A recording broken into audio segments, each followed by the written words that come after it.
In the Fuzzy Memories podcast, we celebrate the good, the rad, and the fugly of the 80s and 90s. We're three latchkey kids who made it out alive.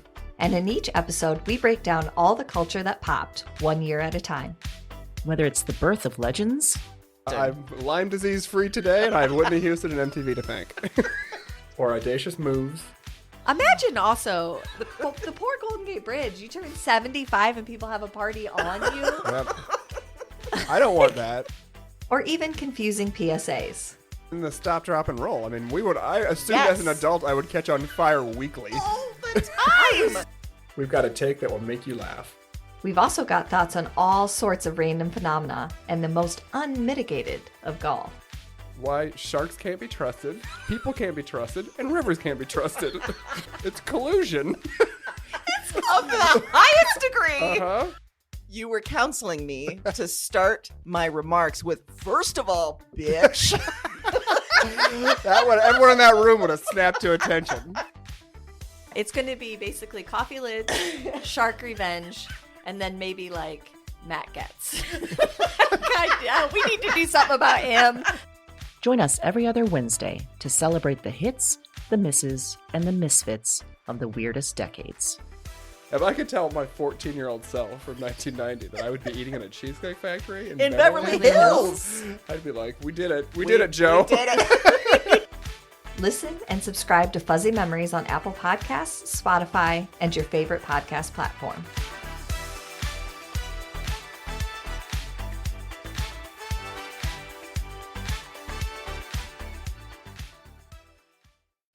Hey, Broads and Books listeners, we've got an exciting offer for you. Libro FM lets you purchase audiobooks directly from your favorite local bookstore. With Libro.fm, you'll get the same audiobooks at the same prices as you'll find elsewhere, but you'll be part of a much different story, one that supports community. And listeners of Broads and Books get 3 audiobooks for the price of 1. To listen, all you need is a smartphone and the free Libro FM app. From there, you check out recommendations and curated lists from the people who know audiobooks best, local booksellers. We love this deal because we love audiobooks and we love supporting local and indie bookstores. To get your special deal for listening to Broads and Books, go to Libro.fm, Libro.fm, and enter Broads and Books, all one word. You can find that URL and the special code in this episode's show notes in your podcast player and on our website.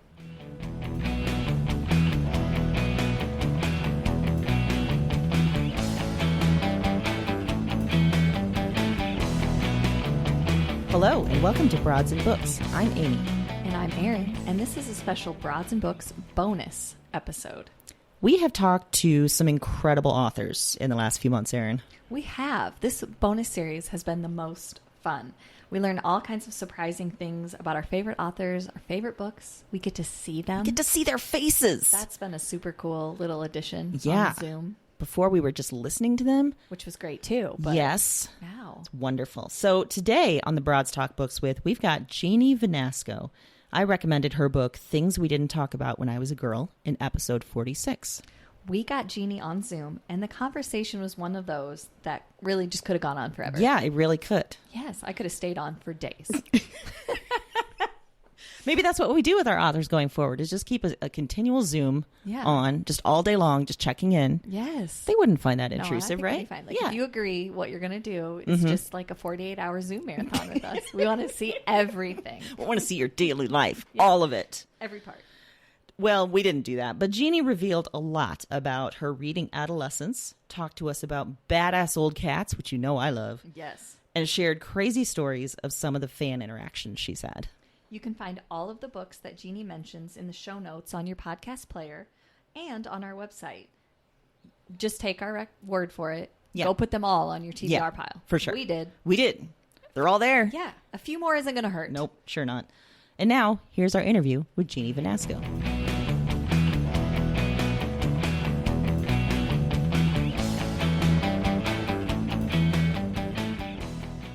When you think back about being a kid and a teenager and being a reader then, was there a specific book that you really liked at that time? Were there several books? When I was a kid, I would say Amelia Bedelia. I loved Me it. too. Yeah, because like when you're a kid, you're already thinking a lot about language and how it works and why is that the word for something, and you know, and she was a maid for a wealthy couple, and they would give her instructions, like, as you know, and she would misinterpret them by being so literal. So like when they would tell her to, you know, draw the drapes, she, you know, drawing a picture, and dress the chicken, putting it in lederhosen. And but one of my favorites was because I was going back and looking at some old Amelia Bedelia books, and Dust the Furniture, she sprinkled a bunch of powder over all of the furniture, because I was like, so then they would have to say like, undust the furniture. So I loved that. Like, and I'm sure someone has done like somebody with a PhD in children's literature has probably done some like Marxist analysis of Amelia Bedelia. And, you know, like, because I think when it came out, it was around the time of Betty Friedan's The Feminine Mystique, I think. And so, yeah, I mean, like, I'll leave that to a PhD, but I just like the pleasure of her misinterpreting language, and then like screwing things up for a wealthy family. It was just so much fun. And then my mom had been raised by her great grandmother, and she cleaned houses for a living. And so obviously, like, her, my great grandmother was dead by the time I was born, but it was interesting to me because just like this, I don't know, portal to understanding like someone in my family who also, you know, cleaned houses. So I mean, I doubt she misinterpreted things like that. It'd be but great if she did. yeah, Amelia Bedelia, I think Charlotte's Web, that was big when I was a kid. And then when I was in the 5th grade, I read Jim Carroll's The Basketball Diaries. That was a really important book for me. Do you know? Mm-hmm. Yeah, and on the cover, I found it at the library, and like on the cover was Leonardo DiCaprio because he had just done the movie. Yes.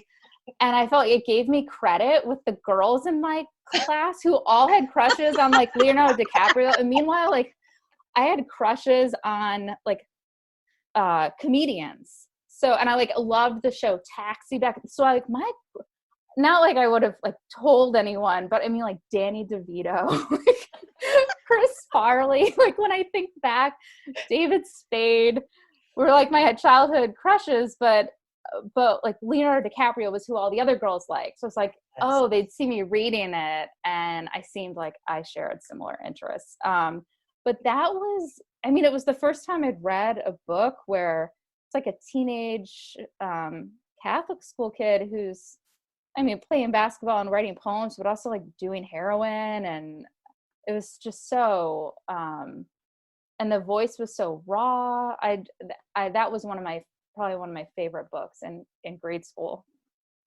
Well, another thing that we've talked about a lot on the podcast is, you know, as people are developing their reading lives, sometimes classics are shoved down throats way too early. So we've talked a lot about classics we struggled with that maybe would have prevented someone from finding something they really liked early on. The one that we said was Moby Dick. Is there a classic that you struggled with? I remember, well, Billy, like on Melville, if I'm remembering, I can't remember if I actually liked Moby Dick or if I just said I liked Moby Dick in high school. But Billy Budd, I could not get into Billy Budd. And then also, is it Edith Hamilton's Mythology? Is that and it's a book on all the gods, and I don't know, like I could already, like I went through Catholic school and I couldn't keep the saints straight, and I'm like, oh my God, there's this whole other no. And the Odyssey, I just could not get into the Odyssey back in high school. But those were the ones I think that were the hardest. And it was really surprising to me when I learned later that Miss Havisham in Great Expectations is actually, according to Dickens' notes, she's supposed to be in her like late 30s or 40s, right? But like you see portrayed as this very like old woman, especially in movies. Yeah. And she's actually, I'm like, oh, I'm like Miss Havisham's age. I'm older than Miss Havisham. That's great. That's a good ego check right there. Yeah, terrible. But it reminds me though, I dated my high school boyfriend. I don't know, it was like, I don't know why I dated him, but I did. One of the reasons was his college syllabi, his English syllabi. So something I struggled with, but I enjoyed the struggle was, I got the book off of his syllabi was Tolstoy's War and Peace. Oh. I actually that I struggled with, but it was enjoyable. It was like this new form of writing. I'm like, what is this? And I would read it at the local amusement park because it was like a 10-minute drive away. So I'm from Sandusky, Ohio. You probably know Cedar Point, like Midwest. Yes. So back then a season pass was like $85. And the rest of the year, there wasn't a whole lot to do in Sandusky, Ohio.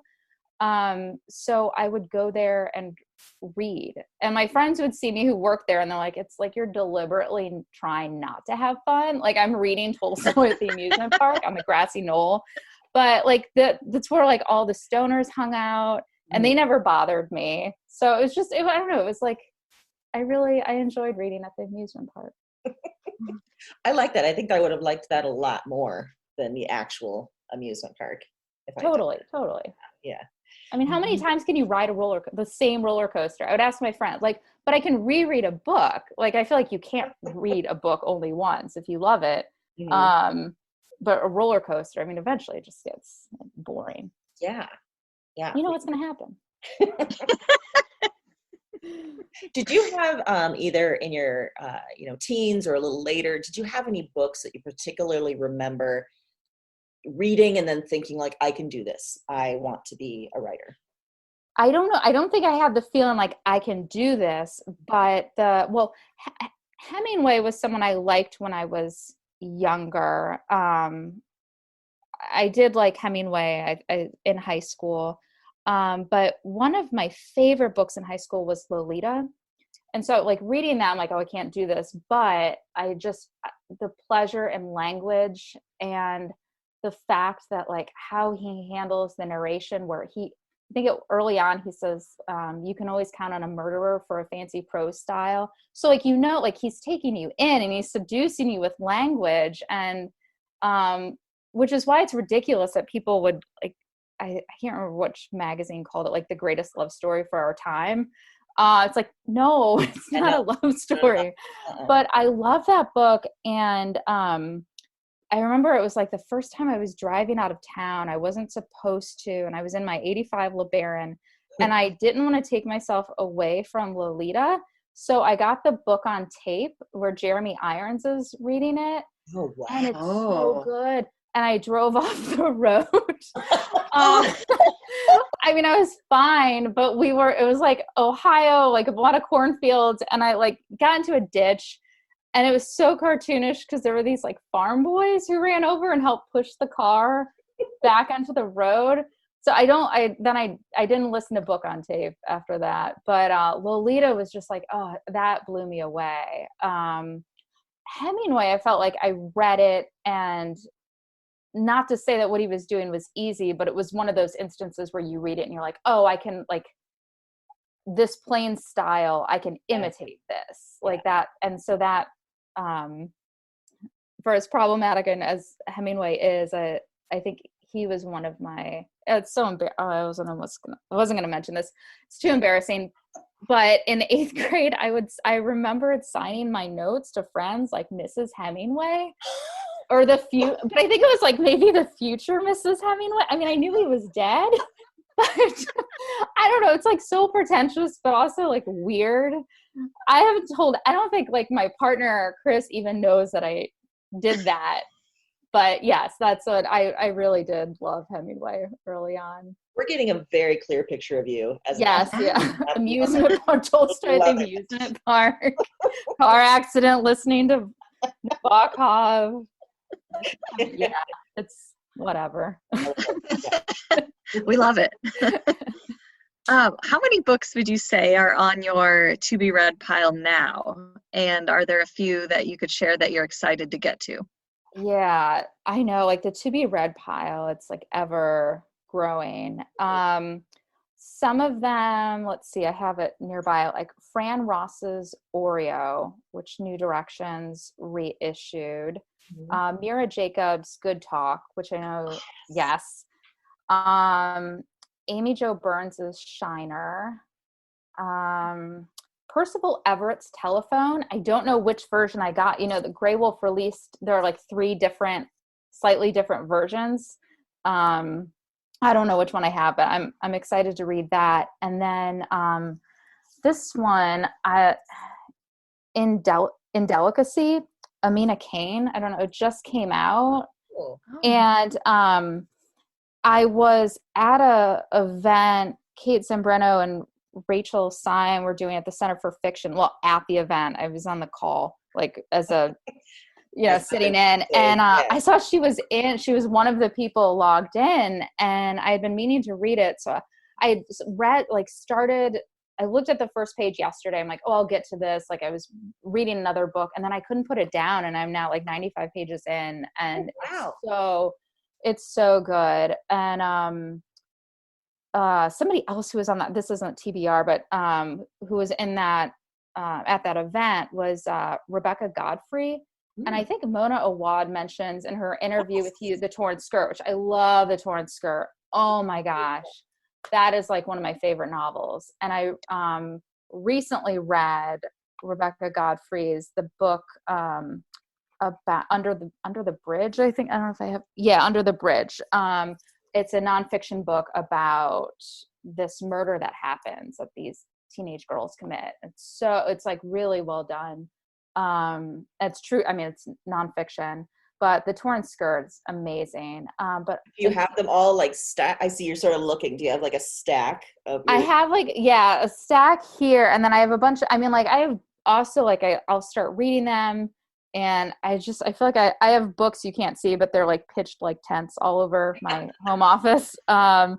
And a lot of the ones that are like open are books I'm rereading. My TBR, like lately, I've just been rereading a lot of books. Yeah, you mentioned that before we started recording. Has that been a way that you've been able to kind of get past this quarantine? Yes, yeah. So I reread The Torn Skirt twice actually, and I was just like analyzing it. I mean, her range of like the lyricism in it is just phenomenal. I was rereading that, just rereading so much. Finally reread Italo Calvino, because we adopted another cat and we named him Calvino, and we're trying to decide what to call him. And then Chris was like, I don't know, do we have to do another author? And so I was like, okay, we'll do a fun author. I'm not going to like name him like Jeannie or, so when I suggested Calvino, originally Chris suggested, he's like, what about Kifawifik?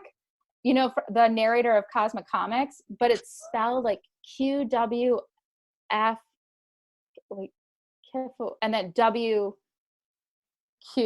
I can't remember. Anyway, it's like unpronounceable. I was like, that's just mean. Like I have actually used to pronounce it Queefquack, and Chris is pretty sure it's Kifawifik, but I think Calvino, the author, chose that name because he was interested in how people would pronounce it. So yeah, we did not name him Kifawifik, but I've been rereading Italo Calvino as a result. He was one of my favorite authors. Well, now knowing that the cats are named after authors, we need to know the cats' names. Yes. So Bishop is the other cat after Elizabeth Bishop. And okay, so then you'll appreciate this. Definitely nerding out. The other reason I wanted to name Calvino is because we could call him Cal. And Elizabeth Bishop's was friends with Robert Lowell, and his nickname was Cal. So it does like extra work. They do not get along though. Calvino is like 10 and he had health problems. So when we saw him at the shelter, I was like, yeah, of course. Oh, a heart murmur, 10 years old. Yes. Like, yes. Mm-hmm. And then we had like, when I was on my tour for the second book, Flannery, She died, unfortunately, and that was hard. I was devoted to Flannery, but obviously after Flannery O'Connor, and she had 3 legs. She came with 3 legs. I didn't. I like don't want people. It's fun because before Calvino, we had 2 3-legged cats, and I think people. I was like, I found myself. It was very suspicious, like introducing them and being like, I didn't do it, like on purpose. Like one of them came that way. And then the other one developed a very rare bone tumor, and that determined we got and then I'm like telling people way too much. It's like very suspicious. I'm like, they're like, this is even more suspicious with all I'm like, we saw multiple vets that determined it was the most humane option because of her age. So we had Bishop's was missing her like front right leg. Flannery was missing her hind right leg. So Calvino is not an amputee. Okay. He just came old. It's just old. When I was on tour, I had to tell myself before interviews, I was like, don't talk about Flannery. Don't like bring this around to Flannery. But anyway, I was like, don't talk about your cats. Like you have to talk about the book. And like somehow I would bring it around. I don't even remember what I was like, what I was going to say, what you asked me. I don't even remember. I have no idea either. So we'll just keep moving on. Okay. Because, We liked all of them, by the way. Yeah, we wanted. Yeah, you can't go wrong with those kind of stories with us. Thank you. Well, we were talking about some of the books that were on your to be read pile, but of the books that you have been reading, either rereading or something new, has there been something that surprised you recently? Have you read Miriam Tave's All My Puny Sorrows? No, but we've heard. Yeah, that's like my favorite one. Like my favorite contemporary novel. One of my favorite. I have a lot of friends who are novelists, so it's like it's one of my favorite contemporary novels. I have read that maybe a dozen times, and I had to go back and read it again because I was like, I wanted to make sure I didn't accidentally plagiarize because I've read it so many times, and I was having like. I bought an ebook. I have several versions of it or several copies of it. But then I bought the ebook version so I could do a global search of the book to make sure. I'm like, okay, good. Like, it's okay. Because it's about, so it was originally released in Canada, and then McSweeney's did the U.S. printing, the first U.S. printing. And now I don't know, I think a bigger publisher has since taken on rights. But the narrator's sister is a successful pianist, and she has recently attempted to kill herself, but it's not the first time, and she's in the hospital. And that their father, it's how their father had died. And it's very, like, it could be seen as, like, obviously devastating. It's based on some of Miriam Tave's real life. Her sister and her father did kill themselves. But it's so funny. It's one of the funniest books I've ever, like, laugh out loud funny. It's so voice driven. She's like really quick. Like she's got these like quick jokes, and they're not delivered. It's very like, it's delivered as if she's not trying to be funny. It's just who her narrator is. It's one of my favorite books. I loved Women Talking, and I've read all of her other books, but All My Puny Sorrows is just, everyone I recommend it to then comes away like, oh my God, that is the most amazing book. Fantastic. Oh, yeah. That's so fun when we have interviews and learn about something that we know we're going to love. That's awesome. Yeah. That we're ordering right now, like off to the side if you see me.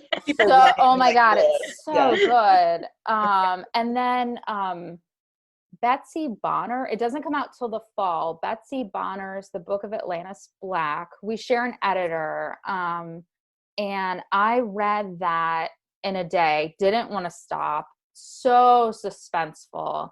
It's about her, it's nonfiction. Her sister went missing, and presumably it was her body that Betsy Bonner doesn't know, her sister's body that was discovered in a hotel room in Mexico. And she doesn't know, I mean, her sister seems to have been dead, but it's very mysterious circumstances. Her sister was a musician, And I just love how the book is structured. She's also a poet.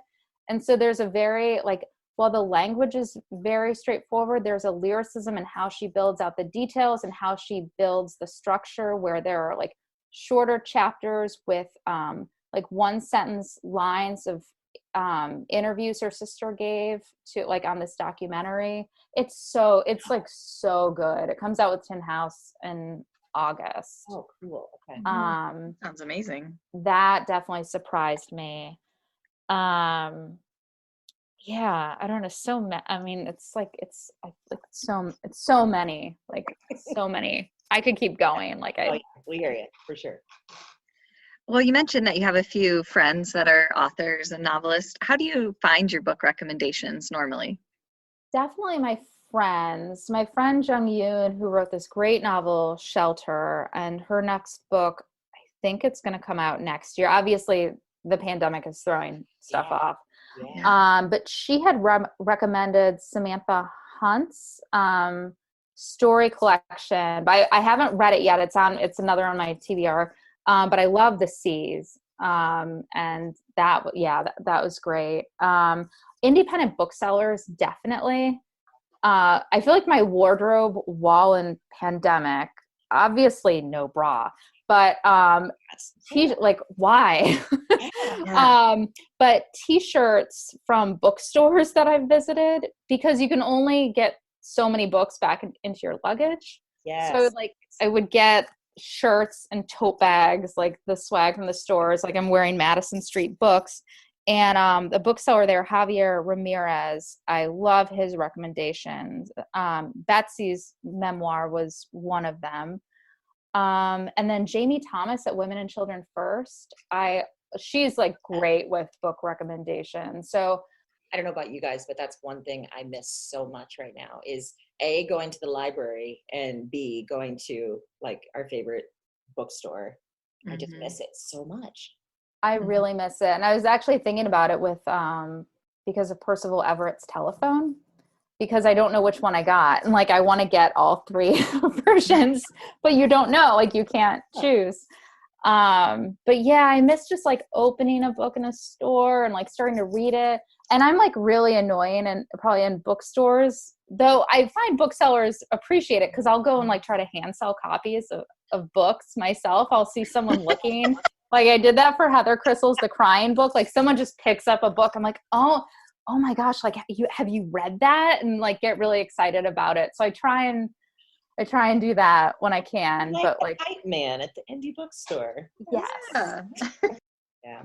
Well, as you know, we recommended things we didn't talk about when I was a girl in a previous episode. I just loved it so much. Thank you so much. Did you because I can see, well, a couple things. You mentioned earlier that you really like the way that Amelia Bedelia plays with language. And then even like Nabokov and how he sort of seduces with language. And I see so much with language in your memoir. Are there any other books that kind of pushed you to writing the way you did, that sort of inspired you as you wrote that?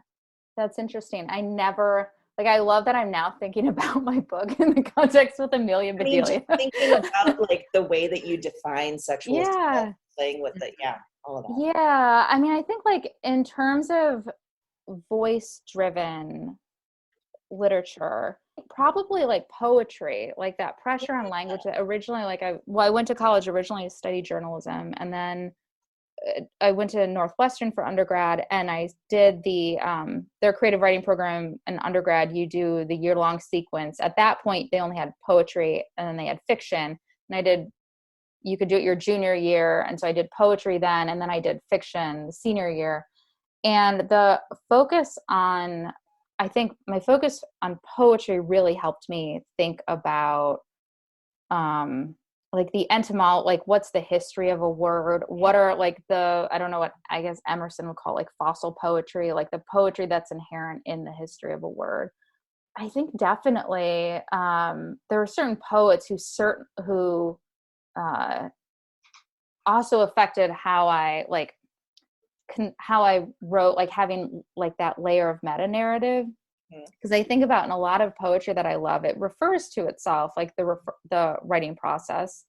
Like James Schuyler's Morning of the Poem the ideas that he writes this poem in a single morning, that influenced me that was a huge influence on me in undergrad. But yeah, I think like having had really great poetry teachers in college, where, you know, you would think about, why did you include this word? Is there why, like really pushing you and asking you to really scrutinize every single line. Yeah. Well, yeah, I mean, it obviously shows the way that you're kind of dealing with language and the words that you use. That's one thing I wish that I had more of in college, was more like poetry driven classes. I just didn't have that. And I think that some of my reading of poetry would be much more aided by that. And even, you know, further reading, like you said, with getting more into the language, I can see how that would really drive it. Yeah, and I think in high school, certainly like the way I was taught poetry, it was this like, what does it mean? Like everything had to be, it wasn't like taking pleasure in the language or having the poem. It wasn't like an experience. It was like, what does this symbolize? Right. Everything was like, what does it symbolize? And actually, like, I really did not like, I had first read Elizabeth Bishop in high school, and I'm like, okay, they caught a fish and let it go. Because like we're looking at the meaning, or like what's in the narrative in the poem, and just not taking pleasure in the wordplay. And so I think like when I got to college and started to learn how to read like a writer, that definitely that influenced me so much, to the point where I'm like really bad at plot summary. Like that actually like that stresses me out so much. If someone's like, what's the book about? I'm like, well, there's this amazing image, like, oh my God, like on page 92, you just have to read it. Like I'll forget characters, forget the storyline, but I will remember. That's the thing about The Torn Skirt, is like I read it for the language. It's so beautiful. And it's like a propulsive story. But I'd say like poetry really taught me just to take pleasure in language. Yeah.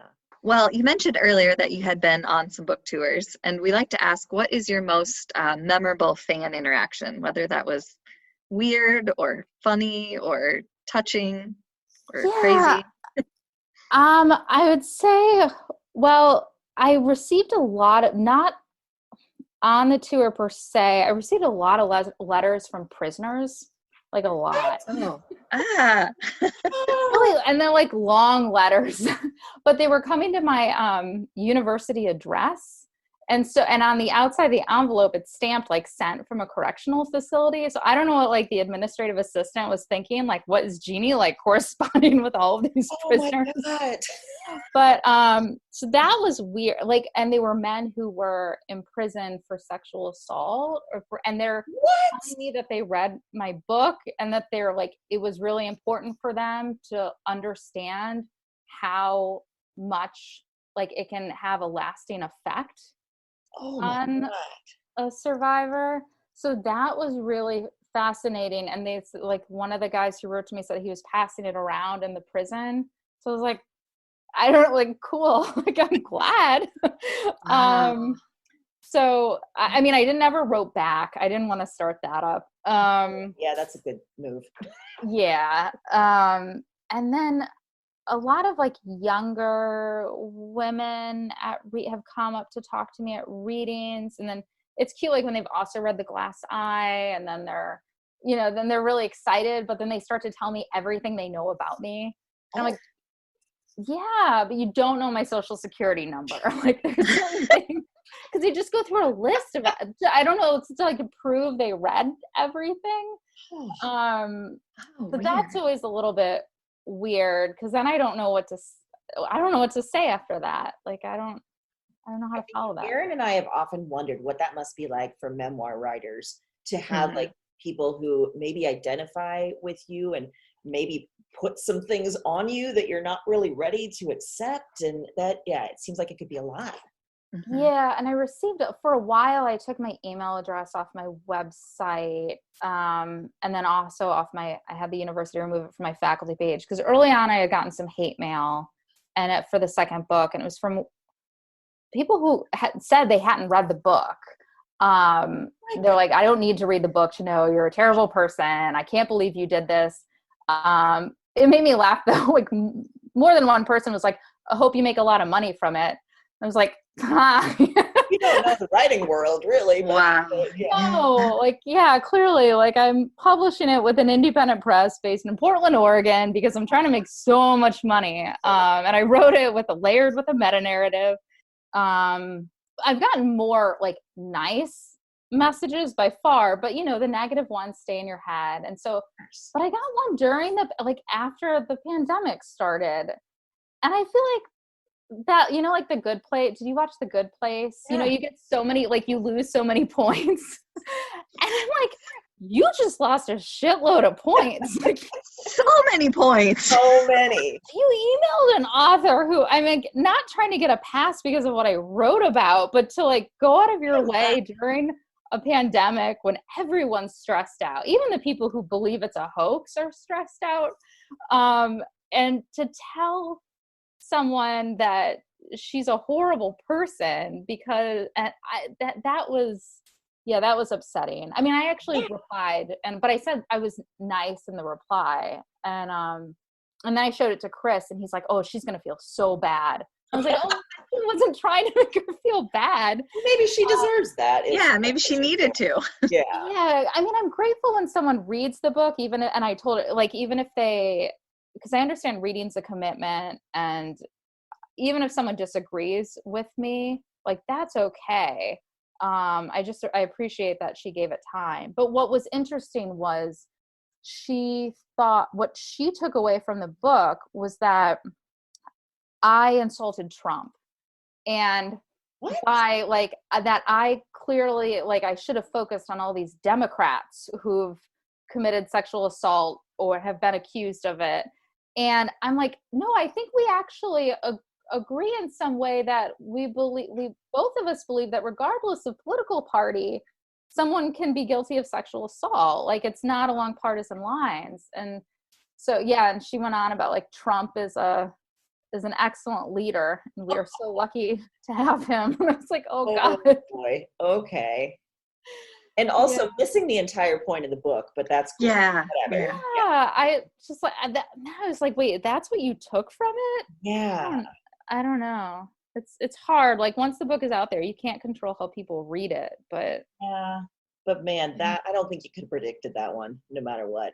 That's I think people like that would have found that in any kind of book. You know, some people that are so narrow-minded and can't open up that no matter what they read, they're going to put it into their own view. And like, this is clearly what it must mean because that's how I feel. So exactly. Yeah. So that was hard. Well, I'm glad that the book reached a larger audience, you know, outside of like the indie press, people who are, you know, into indie press books. It did end up drawing in more hate mail, but more positive emails. And that was like heartbreaking because I would get so many messages from women telling me about their own experiences with sexual assault. And at an event, there was a woman, she told me she was 67 years old, and it was in Kansas City. And afterwards she said she still thinks about her. She started crying. Like, she was raped when she was in college. She was drugged, and her husband was there with her, and he was trying not to cry. And it was just like, so it was like very, very emotional. But the prisoners, in terms of weird fan, and I was not expecting to get like 8-page handwritten letters from prisoners. But I mean, I don't know, like, maybe they don't have a lot to do. Like, yeah, maybe too. And maybe, you know, maybe you did make them think, but yeah, I'm glad you didn't write back, just personally. Yeah. oh yeah, I know. Yeah. You know, you said that you have some good friends that are authors as well. When you were first getting published and first entering the literary community, who did you really want to meet? And you got to meet, and it was a good experience. Yeah, I think Alyssa Washuta.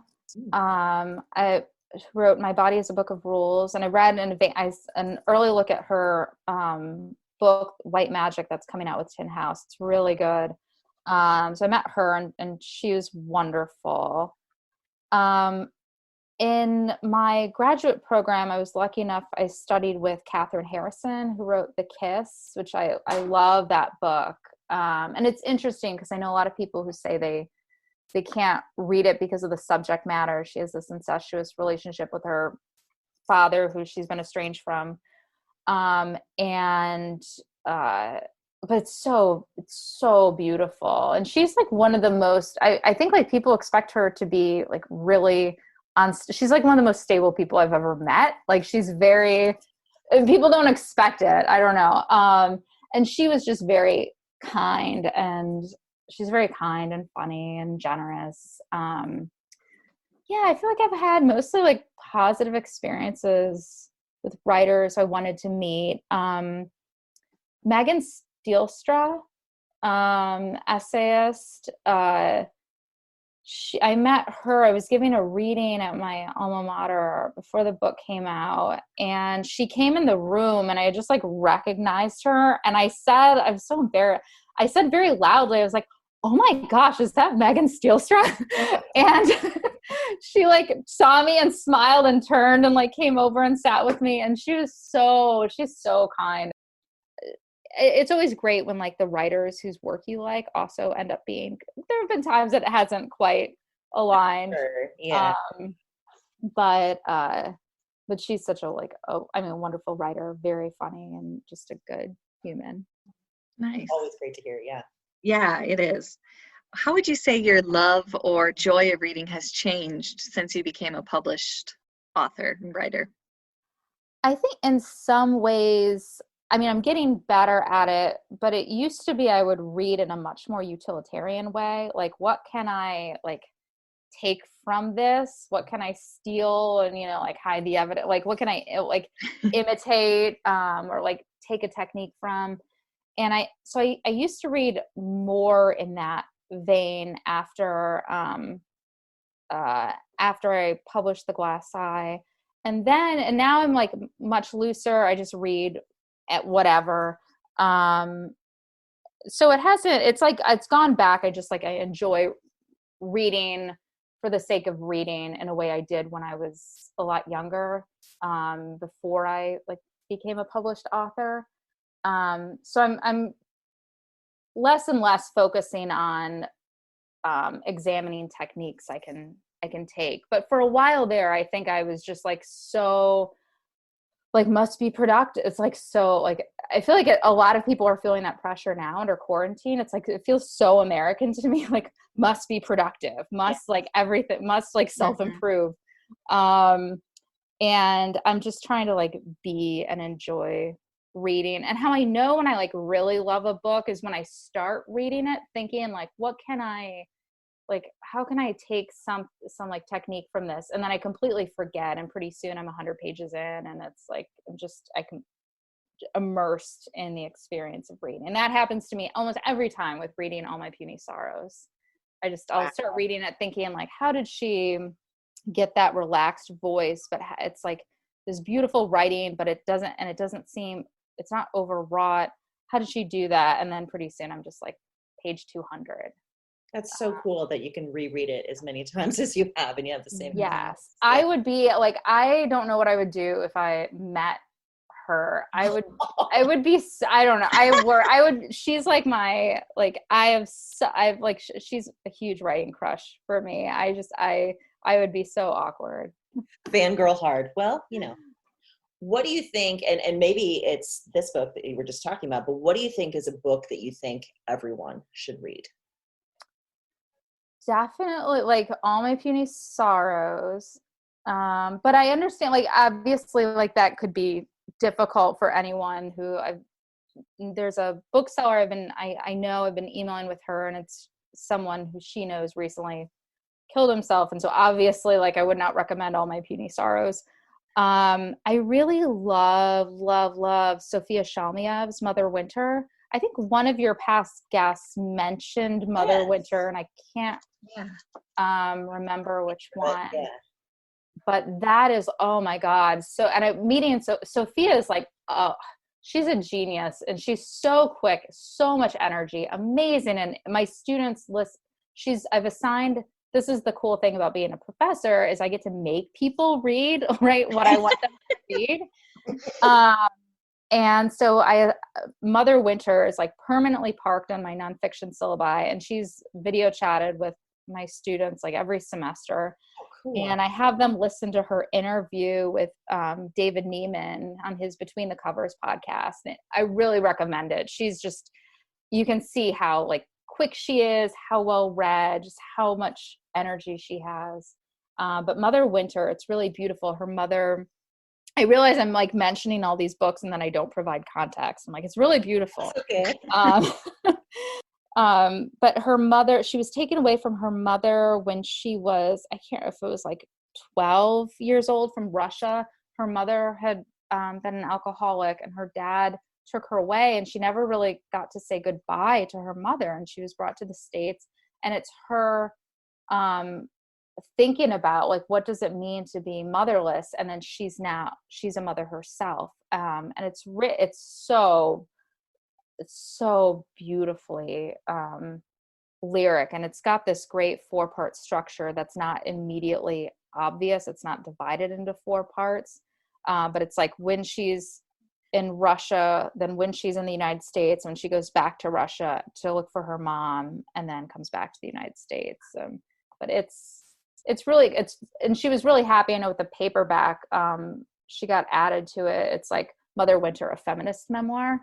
Oh, cool. So, yeah, I recommend the book, and then like her as a guest. She's like just so cool. Awesome. Okay.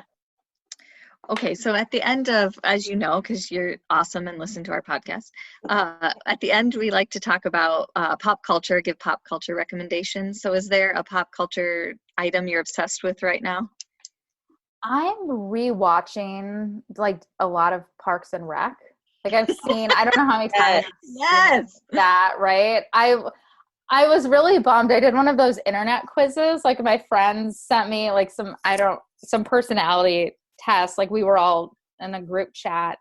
And my number 1 was Willow from Buffy. And I've actually never seen Buffy the Vampire Slayer.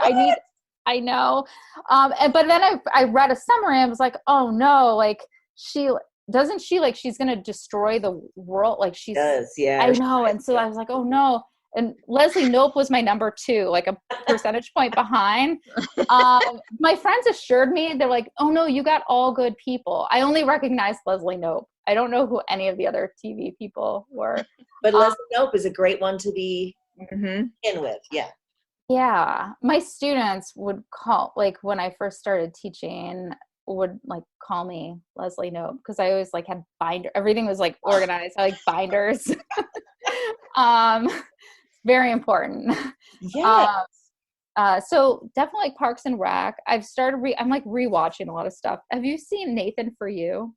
No. Oh my God. It's like the funniest show. I never laughed. It's on Hulu now. There are 4 seasons. I don't think I've ever laughed so hard at a show. So he's Canadian. He has this like really dry sense of humor. He went to business school, and the premise of the show is he's going to give business advice to these struggling businesses. So for example, one of the best ones is the gas station rebate. He's trying to help a gas station that isn't getting as many customers. And so they're going to offer lowest gas price in the country, but it's like after rebate. But the rebate, like all of the shows, it's like ridiculous concept. The rebate like ends up being, you can't mail it in. It's an hour and a half away. You have to drive to the base of a mountain. And you have to climb this mountain, and the rebate box is at the top. But then nobody, like, he's shocked that some people take him up on this, and like they're gonna get like $10 back or something. So he's like, who are these people? And then the fine print is that you have to stay overnight on the mountain, but you also have to answer a series of riddles. And it was like so funny. That was one of them. And then there's one I really love where to help a hotel, because the hotel will they tend to do better business when families stay. They stay for longer periods. But Nathan Fielder says, well, like what? Like the thing that's frustrating for parents, he thinks, is that they can't have sex when their kids are in the room. So he builds a box that looks like a spaceship. I mean, there's air, like it's soundproof, and there's like, they're getting air into the box, and there's a siren. The kid can press a button if there are issues, and then like the siren lights up. But like they're like glow in the dark stars and like animal noises and coloring books, and the kid is in the box, and then the parents can have sex and the kid won't hear. But for the episode, to try it out, they get a child actor, and the parents like understand what's going on. And he hires porn stars to have sex in the room, and then he hires like 7 of them to have an orgy just to make sure that you can't hear anything. It's just, he's one of the funniest comedians I've ever seen. And I feel like right now that has been so good. Yeah, I'm really bummed that like it's over. Errol Morris called the season finale, where he helps, if I remember, I have to rewatch it, he helps a Bill Gates impersonator find his long lost love. Errol Morris called it the best thing he's ever seen. So yeah, I recommend. Excellent. Yeah. Okay, it sounds very absurd, and that's kind of what we Love need it. in these times. Yes. Yeah. Yeah. Well, Jeannie, that's the end of our questions. We had such a good time. I hope you did as well. Oh my gosh, yes. And like I wanted to ask, there's so much actually I wanted to ask you. And Amy, I'm so excited for your book. Thank you so much. I did want to say thank you, too, for the really kind words that you sent over about. Well, I subscribe to so many lit mags. Epiphany is one of them. And I read so many lit mags, and I recognized when I saw that you had worked at Epiphany, I was like, wait, I went to my shelf of lit mags. It's a problem, but I had the Breakout issue, the Breakout 8, and I grabbed it. I was like rereading your story. It's remarkable. Thank you so much. Oh my gosh. Yeah. It's so good. And that's The cool way to you hear that, yeah, handle like my book will be a small press from Portland as well. So small presses unite. Yes. Yes.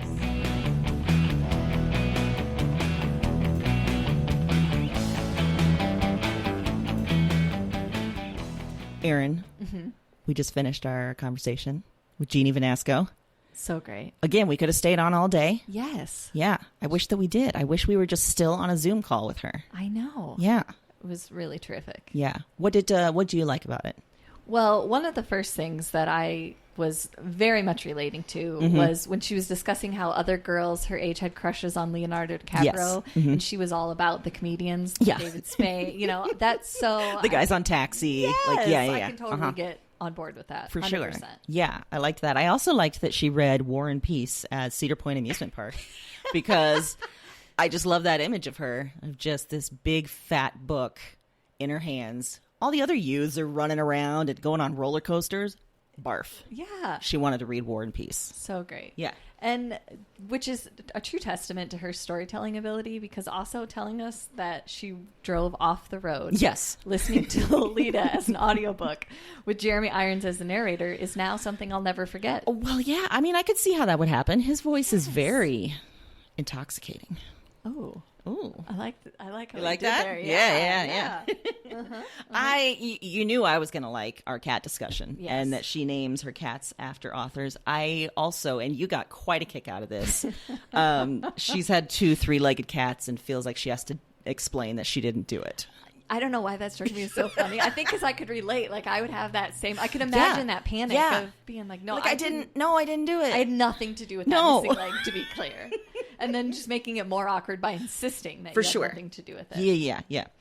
I love too that she likes to go to indie bookstores and just like be a salesperson while she's there. That was terrific. Have you read this? Which is also part of the magic of indie bookstores. Because can you imagine being in a bookstore and having her come up to you and recommend a book? I'd be like, okay, I'll buy everything. Tell me what to read next. Yeah. Yeah. On a more serious note, we talked about some of the funny stories, but a couple of the things that she talked about, particularly when she said that she was getting letters from rapists in prison about her book, that's so heavy and has to be so difficult to go through, but is also a testament to the importance of writing and being vulnerable and sharing these stories. Yeah. And if we didn't have it out there, what a lack that would be. Absolutely. Yeah. And then it's always infuriating to read about people that read the book, take the time to write a letter to her about the fact that they didn't like the book, and then pick out the thing that's least related to the entire point of the book and get pissed about it. Yes. You didn't like it, but you took the time to write me. So Yeah. I'm in there somewhere. Right. I'm in that mind of yours, hanging out. And also, that's how you're spending your pandemic? Okay. Yeah. All right. Cool. That's, Cool. Cool. Listen, Erin and I have done some strange things in quarantine. I haven't started writing hate mail. I don't think I'm going to go there. Wait, are you going to go there? The look on your face says, that might be an idea. I mean, I think there's certain people that deserve hate mail. Well, that's true. I don't think that the authors are in that. Oh, no, bubble, not at all. But, you're right. We should start sending some that would be therapeutic as hell. Nastygrams. And also on that serious note, that fans will either write her or come up to her and talk about their own assault history. I think you and I have always been very curious about memoir writers in particular, and how that must be in some ways a burden to take on that trauma and hearing other people's stories. Yes, absolutely. I can't even imagine. But again, to be able to handle that, to be able to write about that, it's an amazing gift to the rest of us, to be honest. Another gift that she gave to me that I'm loving, she recommended in the pop culture part the show called Nathan For You. Yes. And when you she took that said- recommendation. Oh, I took it and I ran with it, and I've never laughed so hard. I'm not lying. Mike and I watched the first episode and I paused it because I was laughing too hard. I didn't want to miss anything. It is glorious. Didn't you say, too, that from the description, you hadn't quite understood that it was like a real thing? Like that he's I guess doing I thought this. it was like a sitcom that somebody wrote, but this is like a reality TV show gone bad. Like he goes into these places and is acting as though he's giving real business advice and gets people to play along. And my favorite in episodes we've watched so far is that he goes into an interview. He's trying to prove the idea that confidence will get you anything. If you have confidence, it doesn't matter anything else. So he goes into a job interview at a law firm and has a 7-year-old answer the questions in a mic in his ear. And he can only say what the 7-year-old says. And I have not laughed so hard. Why do you want to work here? Because it looks like a place bad guys wouldn't come. And now you don't get hired after that. I don't know. But anyway, seriously, great. Loving that show. Loving that recommendation. Spot on for me. Yeah, just another reason Jeannie Vanasco is cool as hell. Yeah, seriously. And she'll forever in my mind be tied with that show. Yeah. Because I got that recommendation from her. So, Absolutely. Yeah. Yeah. Well, guess what? We will be back next Wednesday with our regular weekly themed episodes. In the meantime, you can head to our website, broadsandbooks.com. Check out all of those episodes. Check out some of our other bonus episodes. We've talked to some incredible authors with some great recommendations. It's time to add to your read list. It is. And if you subscribe now, you get them all direct to you. You don't have to wait to hear about it through the grapevine. No, that's amateur Comes right hour. to you. Yes.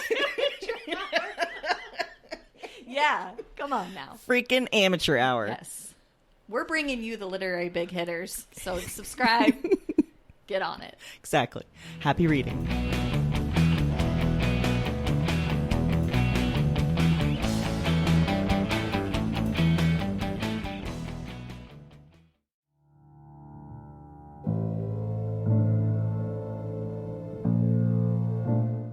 I'm up again. Same night, another dream. Before trying this recording thing, I didn't remember much of anything of these dreams. I didn't remember much from any of the women. And one night of doing this, and it's broken things open. The dreams they're in me, and they're coming out of me, and Talk to me. I am not broken. I am the most whole, most real. Cause their despair. I wait for the word. Witch.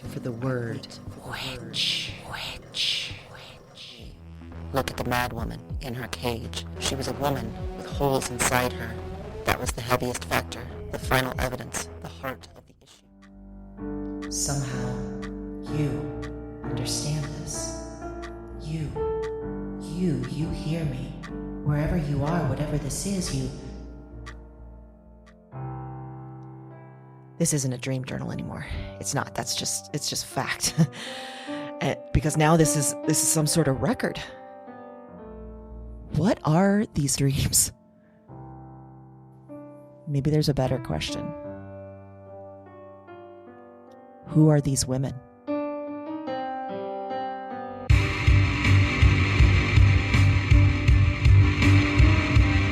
Weird Woman is a Broads and Books production. All 9 episodes are available January 10th. Listen and subscribe to Weird Woman on Apple Podcasts, Spotify, and your favorite podcast platform. That's WYRD Woman, wherever you listen to podcasts.